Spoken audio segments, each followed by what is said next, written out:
Yettinchi sinf Jahon tarixi 2022-yil nashr. 9-mavzu. Arab xalifaligi islom dunyosining barpo etilishi. Arablar olib borgan fathlar 7-8 asrlarda ulkan hududlarni qamrab olgan Arab xalifaligi davlatining tashkil topishi bilan yakunlandi. Xalifalikni avval Xulafoi Roshidinlar, to'g'ri yo'ldan boruvchi xalifalar, so'ng Umaviylar va Abbosiylar sulolalari boshqargan. Umaviylar sulolasining hukmronlik yillari 661-dan 750-yilgacha to'g'ri keladi. Abbosiylar sulolasining hukmronlik yillari esa 750 va 1258-yillarni qamrab oladi. Xalifalik tarkibidagi mamlakatlarda boy madaniyat yaratilib, u turli xalqlar yutuqlarining jamlanishi natijasida vujudga kelgandi. Xalifalik hududlarida ilm-fan, adabiyot va san'at yuksak rivojlandi. Muhammad sallallohu alayhi vasallam vafotidan so'ng barcha arablarni birlashtirgan davlatdagi hokimiyat uning eng yaqin sahobalari qo'liga o'tadi. Xulafoi Roshidinlar davrida mamlakat rahbari xalifa, ya'ni o'rinbosar, davlat esa xalifalik deb atala boshlandi. Arablar birlashtirilganidan so'ng islom dinining umumiy maqsadi g'ayri dinlarni islomga o'tkazish bo'ladi. Dastlab Abu Bakr 632-634 xalifalikka saylanadi. Uning boshqaruvi davrida Arabiston yarim oroli aholisi islomni to'liq qabul qiladi. Arab qabilalarining hokimiyatga qarshi ko'targan qo'zg'olonlari bostiriladi. Uning xalifaligi davrida arablar Iroq va Suriyani fath etishadi. Abu Bakr islom davlati boshqaruvini takomillashtirdi. Xususan, mamlakatni boshqarish uchun maslahat kengashi tashkil qilindi. Har bir viloyatga voliy, ya'ni hokim tayinlandi. Keyingi xalifa Umar ibn Xattob 634-644 davrida Vizantiya qo'shinlari mag'lub etilib, bir necha yilda Suriya, Falastin, Misr, Eronning katta qismi va O'rta Yer dengizining ba'zi adabiyotlarda O'rta dengiz deyiladi. Afrika sohillari zabt etiladi. Uning davrida soliq o'lpon tizimi ishlab chiqilib, devon ro'yxatiga kiritilgan barcha davlat xizmatchilariga maosh to'lash joriy etiladi. 637-yil aprelda yangi musulmon yil hisobi hijriy yil taqvimi joriy etiladi. Musulmonlar Umarni taqvodor, din masalalarida adolatli bo'lganligi uchun Umari odil, hukmronlik davrini esa islomning oltin asri deb tavsiflashgan. Takrorlab olamiz. Abu Bakr davrida arablar Iroq va Suriyani fath etishadi. Abu Bakr islom davlati boshqaruvini takomillashtirdi. Xususan, mamlakatni boshqarish uchun maslahat kengashi tashkil qilindi. Har bir viloyatga voliy tayinlandi.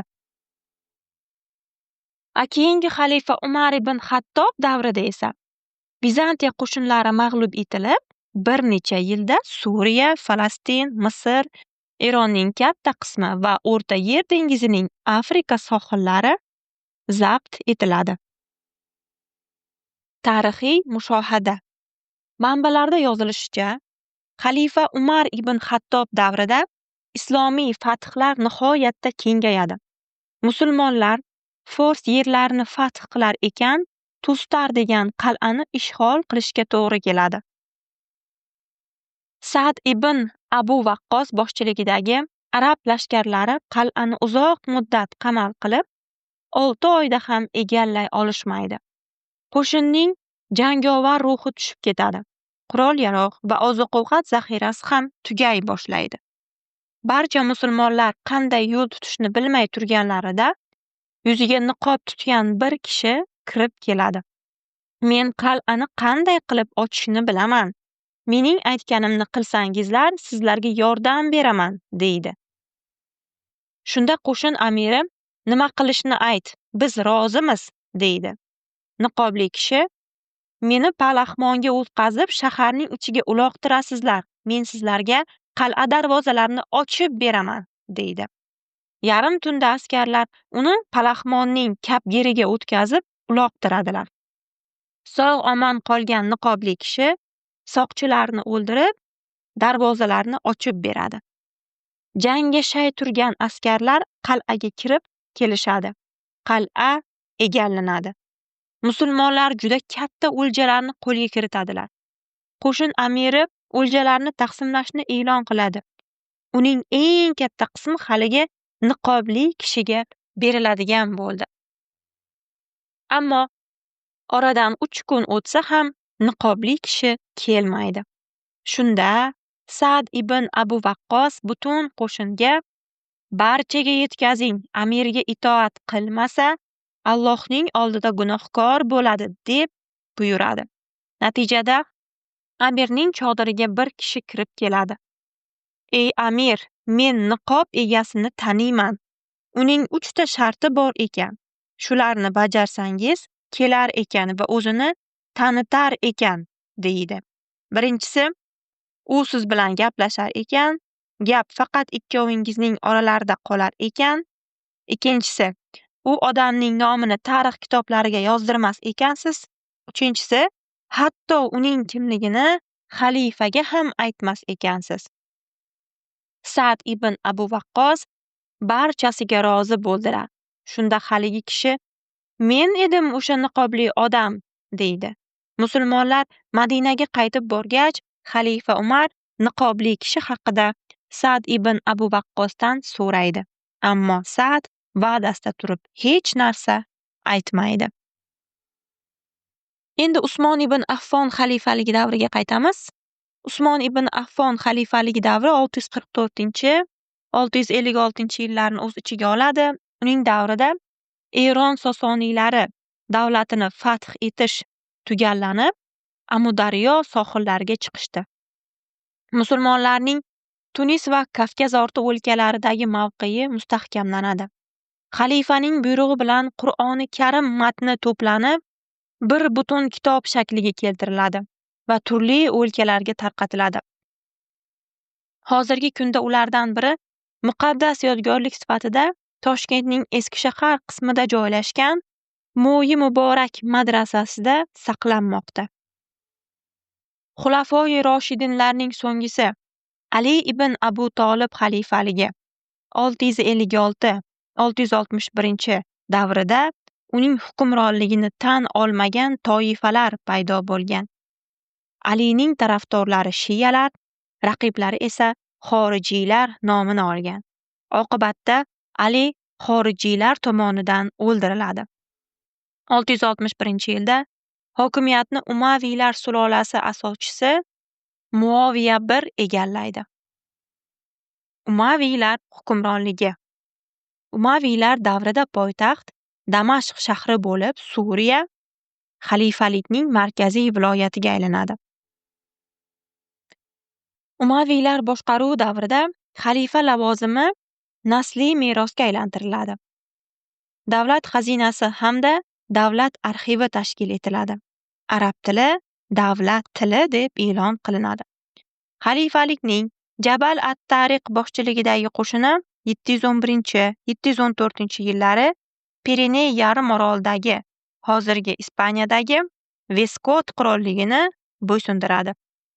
Arablarning shimolga siljishlari 732-yili Poitiers jangida to'xtatiladi.